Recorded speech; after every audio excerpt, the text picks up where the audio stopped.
5 seconds. This bill does not form part of what is called the Hindu Code series of bills.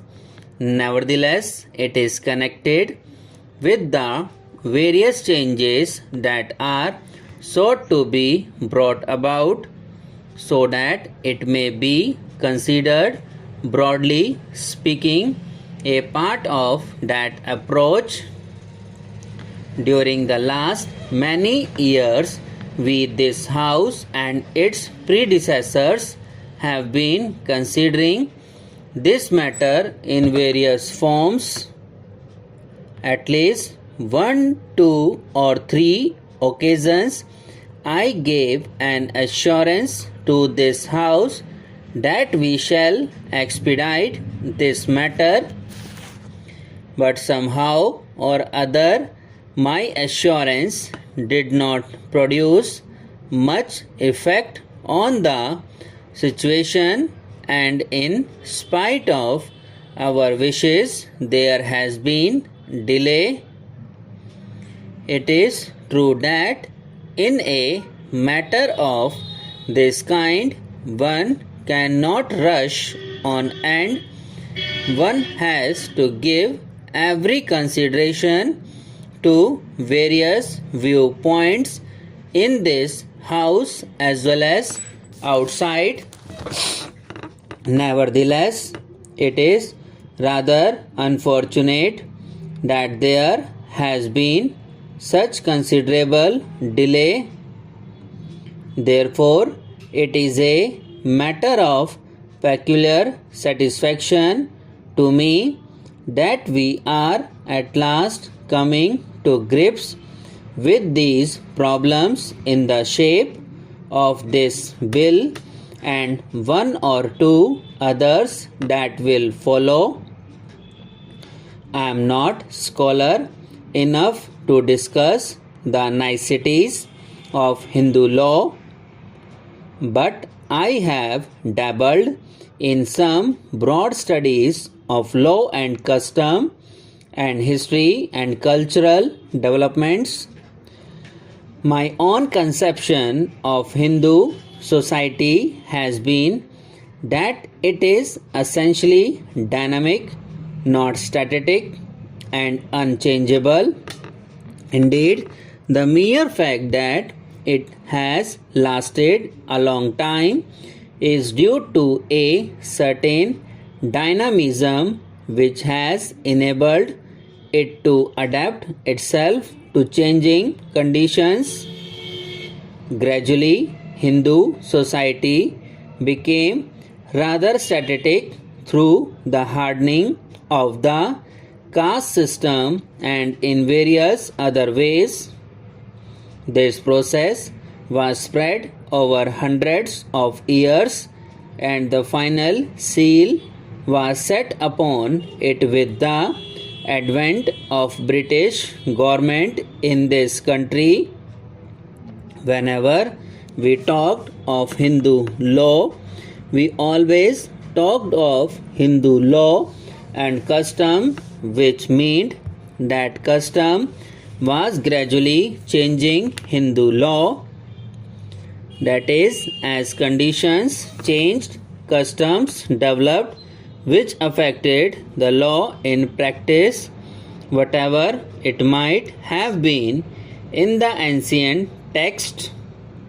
Of course, there are so many ancient texts that one can quote the scripture for any argument.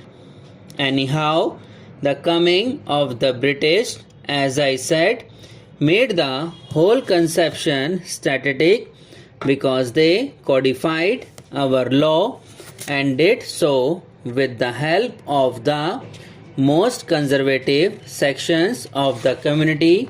Here we have gone through political revolution in this country and become independent. We are going through a process of economic change. There is another aspect which is equally important, and that is social change.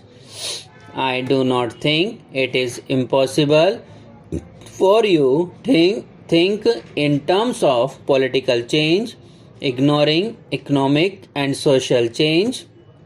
Most people now admit that economic change is as necessary as political change, but some people seem to think that social change, using the word in a narrower context, is something entirely different from political and economic matters, and that social life can be kept a closed preserve. I submit that this is not the right outlook because life is an integrated whole.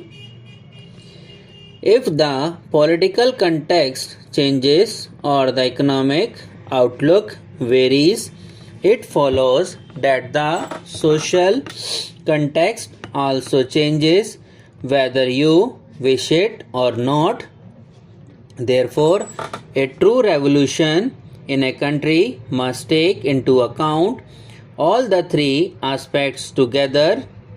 The person who considers himself a politically revolutionary but a reactionary or a conservative in the economic sense or in the social sense is not an integrated person. He lives in compartments.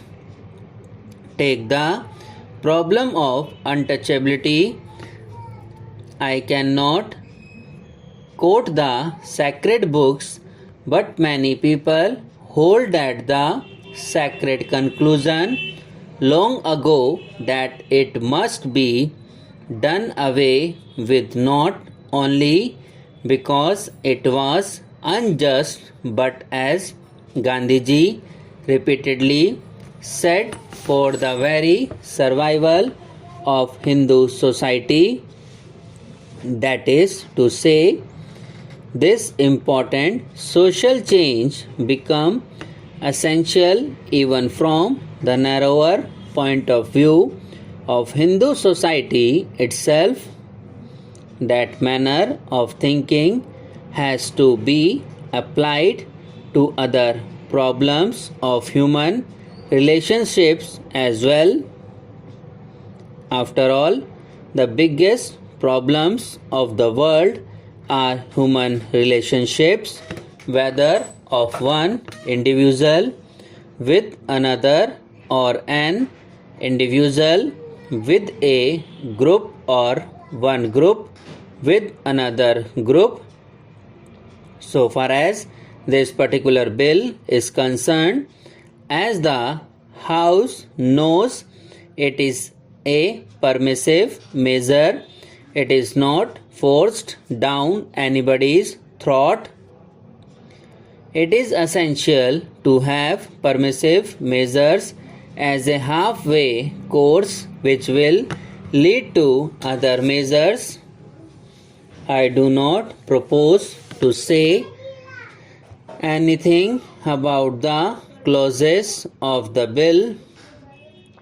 I think that as the bill has emerged from the Council of States, it would be desirable to make alterations or amendments only here and there, not in regard to any big principles. This is not, we all know, any kind of a party measure. It is a measure affecting all of us.